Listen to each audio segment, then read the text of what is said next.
قهوة قهوة قهوة.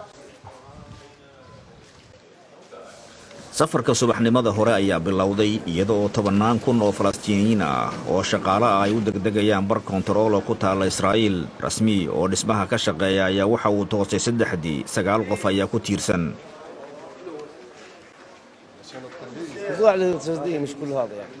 xaaladda dhaqaaluhu ma wanaagsana taas ayaana sabab u ah inaynu aadno Israa'iil si aan uga soo shaqaysano maxaa yeelay halkani ma laha fursado shaqo.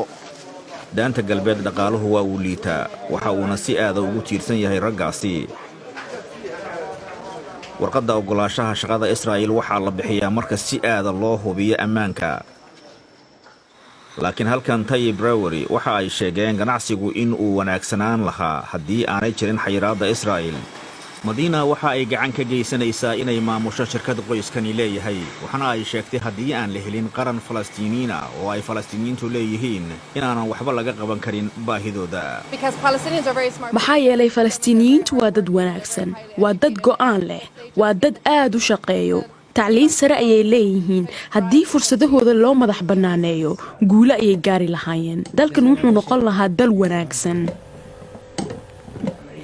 marinka qasasi kastaba ahaatee dad yar ayaa rajadaasi qaba.